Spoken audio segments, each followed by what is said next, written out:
One major U.S. cruise line is now changing their pre-embarkation testing procedures. We'll tell you a little bit more about what's going down at Norwegian Cruise Lines. Royal Caribbean has christened their newest ship, one that we're sailing on right now. I'm going to give you a quick tour behind the scenes of Odyssey of the Seas. There's good news coming out from the CDC about travel down to the Bahamas. We'll tell you what you need to know if you're taking a cruise. Plus, we share the latest cruise restart news. All this coming up on Midships.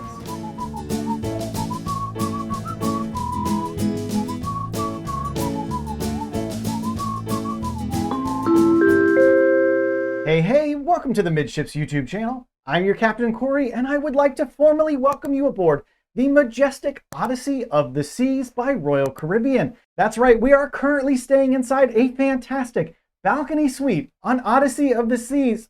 Although, that's not entirely true, because if this was actually a balcony, I probably couldn't do this. And now I'm gonna regret turning that off because it's a 30-second waiting period until it fires back up. But that's right, we are staying inside one of their virtual balconies on board Odyssey of the Seas. I picked this cabin specifically so I could show all of you what kind of technology Royal Caribbean is bringing to the table in their newest cruise ship. And this virtual balcony is just the tip of the iceberg on this technological marvel that Royal Caribbean has created. So let's go ahead and check out what kind of news Odyssey of the Seas has been making this week. From worldofcruising.co.uk, Royal Caribbean names the new Odyssey of the Seas with a Godmother first. Royal Caribbean yesterday celebrated the official naming of their newest ship, Odyssey of the Seas, in the US. The event took place at Port Everglades in Fort Lauderdale, Florida, and featured extensive inspiration from the Caribbean. During the christening ceremony, Paralympian Aaron Brown bestowed a blessing of safekeeping on the ship and all those who sail on her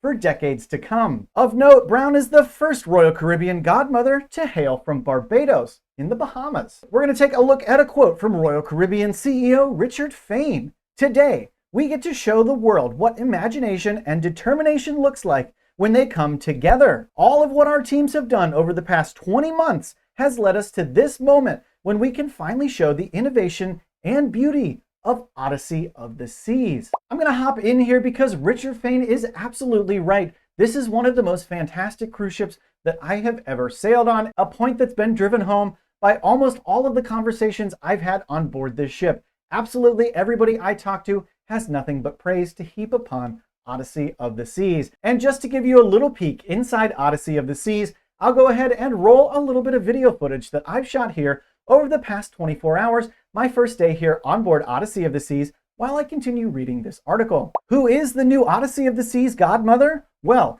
Erin Brown is a lifelong athlete and mother who was diagnosed with stage 4 osteosarcoma, in other words, bone cancer, back in 2004, resulting in an amputation above the knee of one of her legs. Brown went on to become the first Bahamian para-triathlete to train in the U.S. Olympic and Paralympic Training Center in Colorado Springs, and she went on to compete in a Paralympic Games qualifier. I'm going to break in right here from the footage. This is Miss Brown alongside of Richard Fain here, just to give you an idea of this fantastic individual who has trained so hard through so much adversity in her life. Just let this be a reminder to you of how fantastic and far-reaching cruising actually is. It is way more than just hopping on board a ship for a few nights, seeing a few ports, and getting drunk up on the Lido deck. There are so many people from so many walks of life that you meet on these cruises. And I tell you what, even if you are a shy person, kind of like I used to be back in the day, just walk up to somebody and say hello. You never know what kind of conversation you might strike up. So a little bit more about the ship herself. Odyssey of the Seas is Royal Caribbean's first quantum ultra-class ship sailing in North America. Guests will recognize features they know and love from the fleet, as well as some very exciting new additions. Highlights include a vibrant resort-style pool deck inspired by the Caribbean, the new Giovanni's Italian kitchen and wine bar, teppanyaki, the restaurant serving up flavors from the Far East and making its North American debut. There's also a one-of-a-kind entertainment venue that pushes the bounds of your imagination in the high-tech 270 and Royal Theater.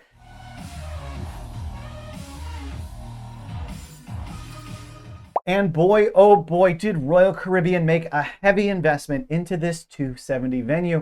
I was absolutely blown away just by their technological presentation that they give on the first night that just sort of introduces you to some of the things that Royal Caribbean can make happen within this 270 venue. The floors move up and down. There's robotic television screens everywhere. There's a projector that would make an IMAX movie theater jealous in this venue. They have spent tens of millions. I believe it was over $30 million, the last quote I heard, on this theater. It's definitely going to be one of the highlights of your cruise on Odyssey of the Seas. Well, now that we've taken a little bit more of a look inside Odyssey of the Seas, and don't worry, as long as you're subscribed to this channel, you will get to see an even more in-depth dive inside this fantastic new ship that Royal Caribbean has created. Just go ahead, make sure you hit the subscribe button while you're down there. Be sure the bell notification is on as well. And while you're looking down below this video, why don't you check out the description box? Because down there you're going to find links to all the articles referenced in today's Midships episode,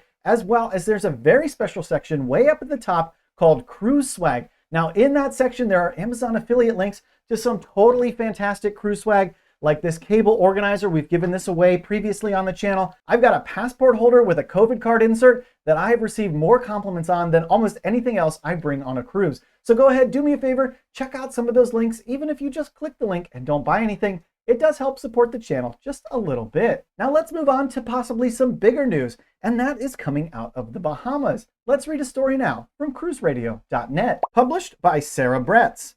The Bahamas travel warning is now lowered. The Bahamas received some good news over this past weekend. The CDC has lowered their travel warning for the country from a level 4 down to a level 3 due to a reduced number of COVID infections in recent weeks in the country.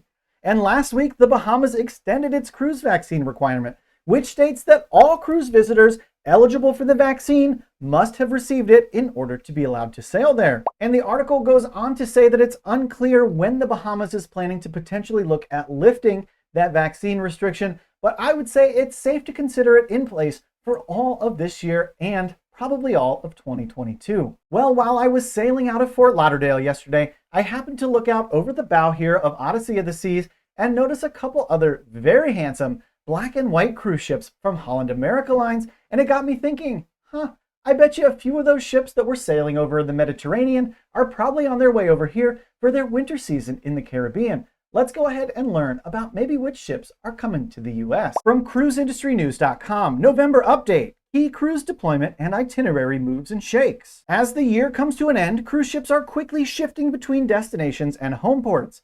With the cruise restart now reaching most of the world, November is marking the return of vessels to Brazil and Antarctica, while capacity builds up in the Caribbean as well as in Europe. Here are some of the main deployment moves set to take place during this coming month. As the winter approaches, several cruise ships are returning to North America after spending a beautiful summer in Europe. According to Cruise Industry News, over 20 vessels are set to cross the Atlantic to launch service in the US in the near future. Other vessels, including the MSC Seashore, Enchanted Princess, and Holland America's New Rotterdam, have also arrived in the US for their debut seasons. And of note, that article definitely left out some ships for sure, including one that we've talked about extensively here on the Midships channel. That would be Royal Caribbean's Jewel of the Seas. You might remember Jewel as the ship that struggled and struggled and struggled all season long with high COVID numbers on board on their ship. Now we're going to switch gears to a more serious story, and I have to say thank you to one of my fellow YouTubers who's cruising along with me here on Odyssey of the Seas.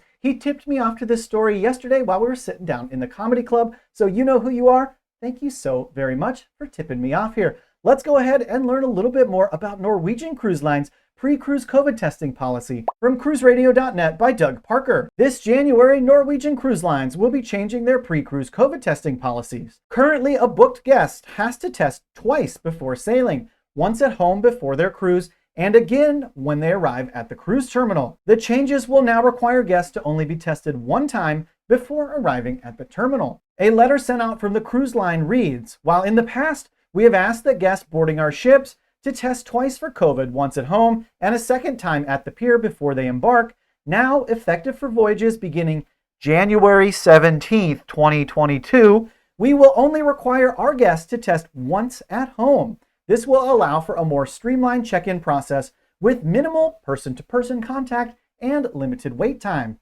So in addition to these changes for pre-embarkation testing, Norwegian Cruise Lines also recently announced that they've extended indefinitely their vaccine mandate. If you made it this far into today's episode, why haven't you subscribed to our channel? While you're down there, do me the biggest favor anyone could ever do on YouTube and smash the like button on this video. Especially do it if you love cruising and you wish you were right here with me on Odyssey of the Seas. Thanks so much for stopping by the channel today. And until tomorrow, when we're going to stop by with some really special content, I think you guys are really going to like it. Don't miss tomorrow's episode. We'll see ya on the Midships.